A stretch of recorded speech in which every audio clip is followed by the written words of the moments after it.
Since the millennium, Italy's GDP per capita has not only slipped behind every major economy, but actually declined. Stuck in a spiral of stagnation, high debt and low growth, Italians have become used to falling real wages. Whichever economic measure you use, it looks grim for the Italian economy. It wasn't always like this. When Italy joined the EEC in 1958, it was one of the poorest founder members. But over the next few decades, helped by EEC transfers, Italy saw rapid economic growth, and it caught up with its other European neighbours. By the late 1980s, Italy had the same per capita living standards in dollar terms as Germany. But from 2000, there has been a spectacular decline. We'll look at whether this can be changed, but first let's explain 10 reasons why Italy's economy has struggled so much. In an economic paper by Bruno Pellegrino, he argues that a very significant factor is Italy's tendency to cronyism and nepotism, which he claims leads to poor quality management. The MBER paper argues that Italian firms do not tend to promote based on meritocracy, but on cronyism. And this became a significant barrier to growth with all the new technology from the mid-1990s. With poor management and a general inertia, Italian firms were not flexible enough to deal with the rapid advances in technology. And this paper argues that cronyism is not just about firms, but related to other aspects of Italian society, such as the legal system, government, and the awarding of contracts. The result is a stifling of enterprise and growth, and an acceptance of mediocrity. That's one theory, but another one is that Italy's economic decline happened to coincide with its entry into the euro. In the post-war period, Italy's economic growth had relied on rising wages and then a devaluation in the lira to restore competitiveness. But in the euro, Italy needed a new economic model, which didn't rely on devaluation and its own monetary policy. They needed to improve competitiveness by introducing much needed structural reforms to increase competition, reduce closed shops, improve innovation and increase investment. But unfortunately the opposite happened. Italy's labour costs rose and productivity dramatically declined. But in the euro there was no fallback. They could neither devalue or cut interest rates. The result was a decline in economic growth. In the first decade of the euro, The Economist reported that, with the exception of Haiti and Zimbabwe, Italy had the worst performing economy in the world. The Italian economy has been like a slow motion car crash. It needed attention, but it never came to a head, a real crisis like, say, the Greek crisis in 2012. Italy desperately needed a huge range of reforms to revitalise the economy.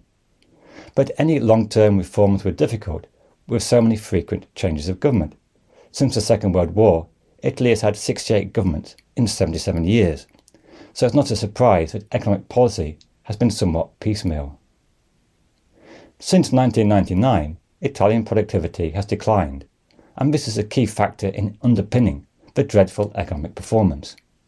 Whilst Germany and Sweden invest up to 3% of GDP in research and development, Italy has one of the lowest, at less than 1.5%. Education is another problem. Italy has one of the lowest rates of higher education in Europe. Italy has the second highest rate of young people not in employment, education or training, behind only Romania in the EU. The perceived poor quality of higher education deters young people from entering university, creating a cycle of lower skills which prevents upward mobility. In fact, young people are leaving Italy in droves. 10% of highly educated Italians are now living abroad, the highest rate in the developed world. And given Italy's demographic decline, this is a loss of young skilled workers they can ill afford. In the past 10 years, Italy has already seen a decline in the working age population. And with one of the lowest birth rates in the European Union, it has a rapidly ageing population, and its population is forecast to halve in the next century from 60 million to 30 million. And that forecast was before COVID reduced birth rates even more. Despite a long-running debt crisis, which we will look at soon, Italy spends 16% of GDP on pensions, another unwelcome European record. It's hard to invest in education and new skills when there is a burden of an ageing population. The fall in the birth rate is so acute that some remote towns and villages, especially in the south, are literally running out of people. With an ageing population, it becomes more difficult to transform an ailing economy. Italy needs more young entrepreneurs and skilled workers, not less. Even with regard to female participation in the labour market, Italy has the lowest rates in Europe. Now, going back to the euro, for the first 7 years it was much cheaper for Italy to borrow, and so Italy continued to borrow with public debt remaining above 100% of GDP.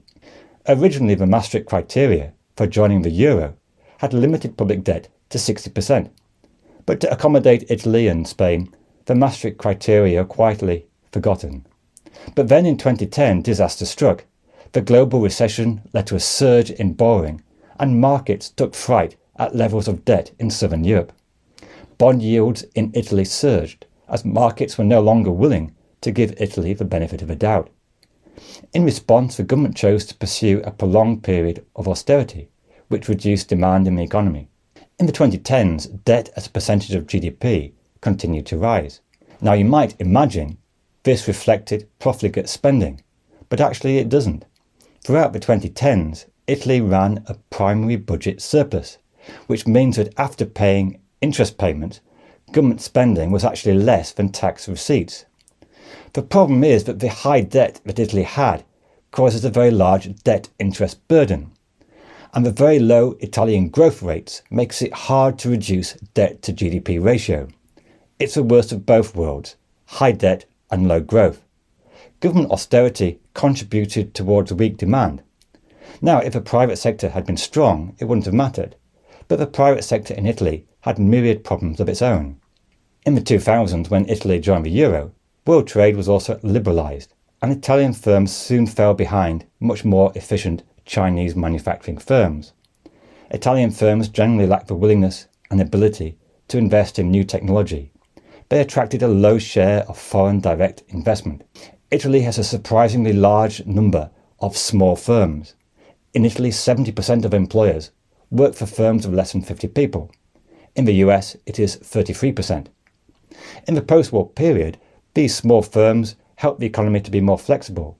But in the 2000s, they were swamped by bigger multinationals, exploiting huge economies of scale Italian firms didn't have. The World Bank Ease of Business Index, which measures the cost and difficulty of doing business in a country, ranked Italy 57th, just behind Kenya and Kosovo. This includes prohibitive regulations, local corruption and cosy relations between the state and local business. For example, The Economist points to family-run Barnieri, who run beachside establishments. They rake in around 10 billion euros a year, but despite being on public land, the government receives only 100 million euros. Now, the EU have sought to promote competition in this lucrative business. It would mean lower prices for consumers, a chance for new entrepreneurs, and greater incentives to be efficient. But the lobbying power of entrenched interests have successfully blocked competition, and this kind of closed shops in Italy are relatively common in other areas of the economy, such as taxes. Incumbents tend to be protected with jobs for life, whilst the unemployed struggle for opportunities. Another issue with the Italian economy is that it suffers from an acute north-south divide, with GDP per capita at least 40% lower in the south. Unemployment is also much higher, with less opportunities for young people. Now, some say this divide goes back to pre-unification and the cultural and social divides of the time, but this is quite a weak reason. In 1870, the north-south divide was actually much less, hardly there at all. And with many countries with such an economic divide, we tend to see it reduce over time. Italy's divide has persisted for decades, exacerbated by the outflows of people from the south. Any good news for Italy? Well, unemployment has fallen in recent years. It's still high by European standards, but at least it's moving in the right direction. Also, not everything is about economics. Italy is ranked 11th in terms of life expectancy, above, say, the United States.